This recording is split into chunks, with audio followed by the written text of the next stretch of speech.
So, I understand our next guest is actually a friend and colleague of yours, Webster Phillips. He is at the National Committee to Preserve Social Security and Medicare, an organization that sponsors the show and that recently released a report on Social Security and gay marriage.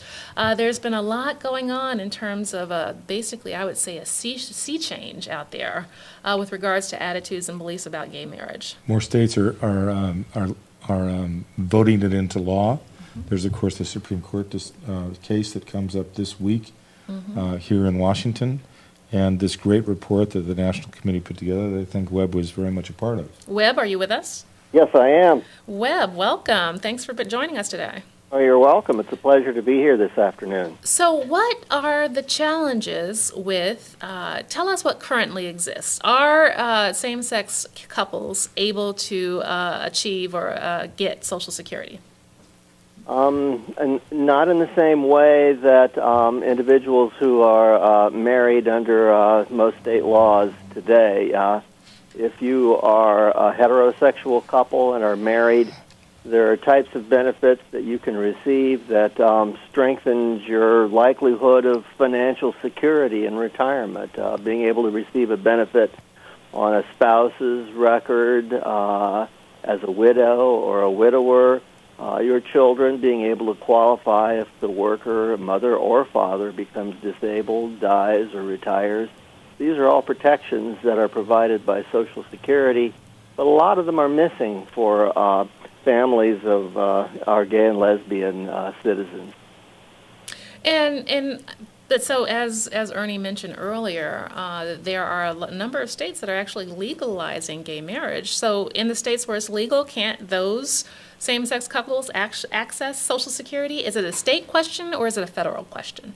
I guess it's a bit of both. Overarching all of the regular state laws that would control marriage and family relationships is the Defense of Marriage Act, which Congress passed back in the 1990s, which essentially seeks to define for all federal programs the definition of marriage as being a relationship that exists between one man and one woman. And that's part of that's one of the barriers, but embedded off into certain parts of the statute, including the Social Security Act, are provisions which themselves might also get in the way unless they too are amended or set aside by the Supreme Court. Like what? Well, for example, when the Social Security Act defines a wife's benefit, that's the term they use, it describes a woman who can get benefits on her husband. And it does this by the use of the pronouns that creates the sexual relationship that everybody has in mind when they think of marriage. Certainly back in the 1950s and 60s when these provisions were last significantly altered. A widower is a male beneficiary who can qualify on his wife. A widow is a female beneficiary who can qualify on her husband. So those kinds of pronouns in the Social Security Act would probably also get in the way, unless, of course, the Supreme Court rules very broadly and strikes all that down, which they have done in the past. What do you think the chances of that are, Ernie?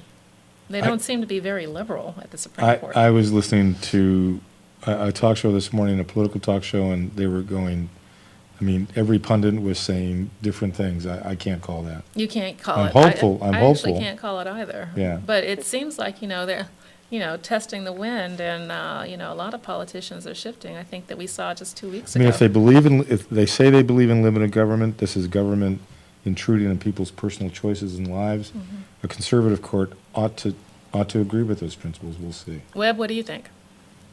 Well, I think back of Lawrence v. Texas, which was a Supreme Court decision in, I believe, 2003 that struck down state laws that made a sexual relationship between consenting adults that were from the same sex illegal. Essentially, the same court today, in terms of liberal-conservative divide, was there then and acted that way and wrote a decision of that nature. So I don't know. It's anybody's guess. So, but certainly Kennedy will be the swing deciding judge. he always it appears. is. Yeah. So, Webster, what were the findings of the report? What do you propose? Well, we propose that just as a matter of simple fairness, that benefits under Social Security should be available to gay and lesbian families in exactly the same way that they are made available to the families of heterosexual couples. Children should be able to qualify on both parents' records. In a lot of states, that's not possible because only one non-related adult can adopt a child, and only one member of a couple is likely to be the biological parent of the child. So there are all kinds of gaps that are created in the Social Security program by the different nature of gay and lesbian relationships, and we believe those should be fixed. Mm-hmm. As a matter of fairness. Mm-hmm. Go ahead. As a matter of fairness, we are in a time of, as you well know, austerity, where people are talking about costs, and many people are talking about cutting Social Security. Is there any kind of fiscal implication of making this change? Well, remarkably, not a very big one at all, although there haven't been any formal assessments of legislation of this nature by the Social Security actuaries.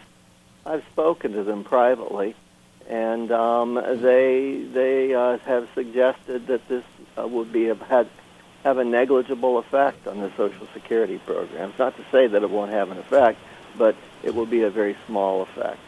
How has this report been received by, A, your membership, which is traditionally older and perhaps more conservative in terms of some of these social issues, and B, by the mainstream public?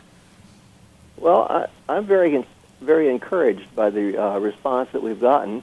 Our members, I believe, are more broad-minded than some people might think. And this isn't the first time, actually, that the National Committee has taken a position on this issue.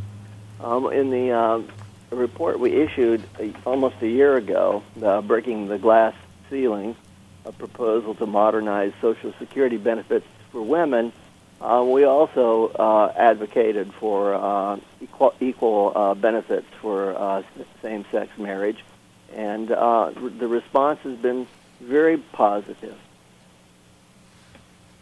And is it not true, Webb, that we are also attempting to move this on the House side through some specific legislation? That's right. We have been working with people in the House. We've been working with folks in the Senate to identify champions who will be willing to advocate for both of these reports, the glass ceiling report for improving the program for women and for improving benefits for gays and lesbians. And I think we're starting to get some traction there. I think we'll be seeing some bills coming out soon that will reflect some of these proposals. Well, what's the bottom line? What is this, and you worked on this report with some advocates, right, from the gay and lesbian, transgender, bisexual community?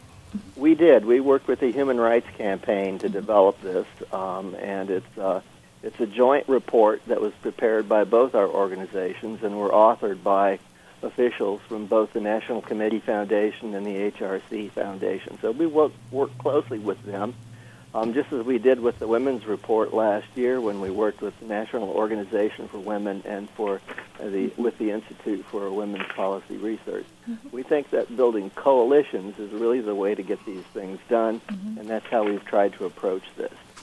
Well, and I know that at a staff and a grassroots level, we're looking to get other groups to join in, to see the report, to weigh in on this issue, because it's a high priority.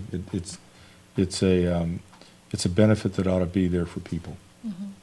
Well, thank you, Webb, for joining us. So we really appreciate you bringing this insight. I think that probably this is one of the issues that mainstream America hadn't thought of. And so the National Committee is, again, at the forefront of raising the critical issues and trying to advance an agenda. So thank you for your time. You're welcome. All right, you're listening to Pivot Point with Maya Rockeymoore, sponsored by the National Committee to Preserve Social Security and Medicare. We'll be right back with Richard Eskow to talk about what happened in the Senate this week on the Sanders Amendment and some of the other exciting things that happen. Stay with us.